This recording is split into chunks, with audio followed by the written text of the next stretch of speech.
এক যুগের অপেক্ষা শেষে আজ পাবনার রূপপুর পারমাণবিক বিদ্যুৎ কেন্দ্রের প্রথম ইউনিটে লোডিং হতে যাচ্ছে জ্বালানি। সেখানকার পরিস্থিতি জানাতে সরাসরি যোগ দিচ্ছেন সহকর্মী পলাশ হোসেন। পলাশ, ইউরেনিয়াম লোডিং এর বিষয়ে কি তথ্য রয়েছে জানাবেন?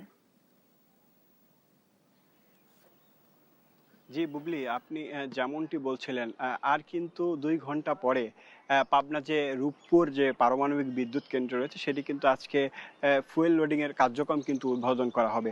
এছাড়াও এইখানে যারা স্থানীয় রয়েছেন তারা কিন্তু এই ফুয়েল লোডিং কেন্দ্র করে কিন্তু তারা অনেক আনন্দিত এবং উচ্ছ্বাসিত। আমরা যারা স্থানীয় রয়েছেন তাদের সঙ্গে কথা বলেছি, তারা কিন্তু জানিয়েছেন যে গত কয়েকদিন ধরে কিন্তু বাংলাদেশে অনেক বেশি কিন্তু লোডশেডিং দেখা দিয়েছে। তার ফলে তারা আশা করছে যে পাবনাতে যে রূপপুর পারমাণবিক যে বিদ্যুৎ প্রকল্পটি রয়েছে সেটি যদি চালু করা হয় তাহলে বাংলাদেশে যে বিদ্যুতের ঘাটতি রয়েছে সেটি কিন্তু পূরণ করা সম্ভব হবে বলে তারা মনে করেছেন।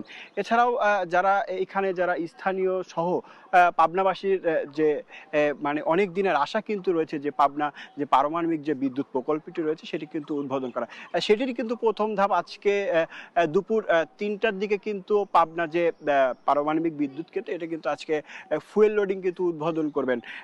এছাড়াও গত ২০১৭ সালে কিন্তু পাবনা যে পারমাণবিক যে বিদ্যুৎ প্রকল্পটি রয়েছে সেটির কিন্তু নির্মাণ কাজ শুরু হয়েছে। এছাড়াও এখানে কিন্তু আনুমানিক ব্যয় ধরা হয়েছে কিন্তু ১২ থেকে ১৩ বিলিয়ন ডলার। এটি নির্মাণের জন্য কিন্তু সহযোগিতা করছে রাশিয়া থেকে। এর একটি বড় অংশ।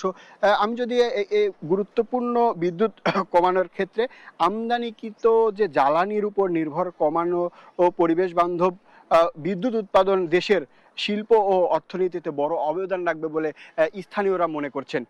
এছাড়াও আমি যদি আপনাদেরকে একটু পিছনে ফিরে যাই তাহলে এই পারমাণবিক বিদ্যুৎ প্রকল্প এলাকাটি একসময় কিন্তু পুরাটাই জঙ্গল এবং পুরনো মিল কারখানা ছিল।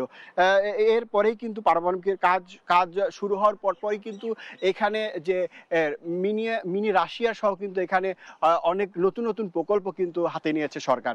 তো সব মিলে এই ছিল আমার কাছে পাবনা থেকে সর্বশেষ, বুবলি।